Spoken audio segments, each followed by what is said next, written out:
All right.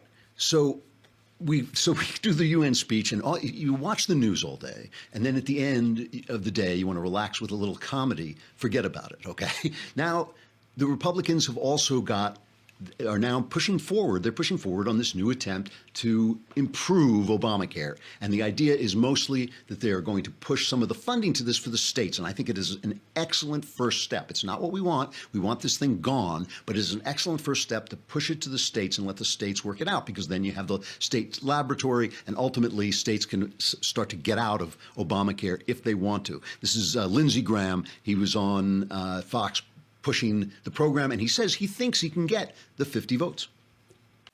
I think we'll get 50 votes for a block grant. What we do is we repeal the individual mandate, the employer mandate.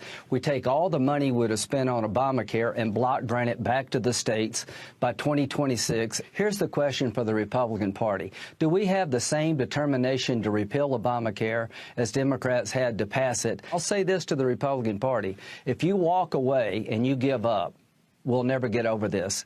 See, they know this now. They know this is true because they have already failed to do this once. And they've only got like 12 days, I think it is, before the reconciliation process, which allows them to pass it with 51 votes, is over, right? So they're up against a deadline. They know if they go home empty-handed, they are really going to get it in the midterm election. So far, it's hard to say. John McCain was the guy who got in the way last time, remember? The governor of Arizona has endorsed this. He has endorsed this, so maybe that'll affect McCain. Rand Paul, I know a lot of you love Rand Paul. I am very suspicious of him. I think he's a fake. I think Rand Paul is a fake. I think he poses. In everything, the good is never good enough for him. You know, it's never good enough. If this is an improvement, he's always got to, at first he said, well, I don't think we should just repeal. I think we need to repeal and replace. Then when they were going to repeal and replace, well, this doesn't repeal, it doesn't replace. Now he's saying this. You know, as a doctor, I don't think there's anybody in America who probably hates Obamacare and thinks it's a disaster for us more than I do. But this isn't repeal. You heard it in the clip from Senator Graham. This keeps the Obamacare spending, keeps well over 90% of the spending and the taxes.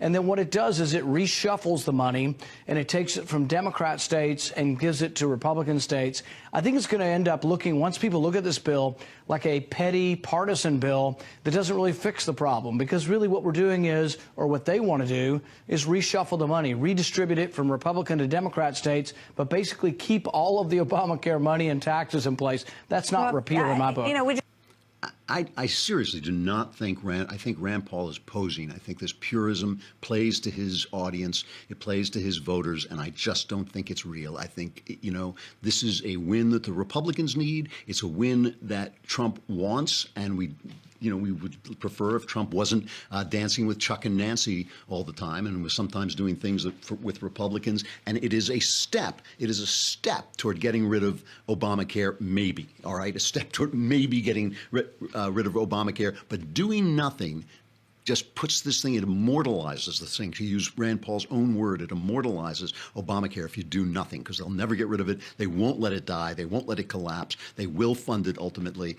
Rand Paul should get out of the way. He's wrong. He's just wrong, and I just don't buy his routine.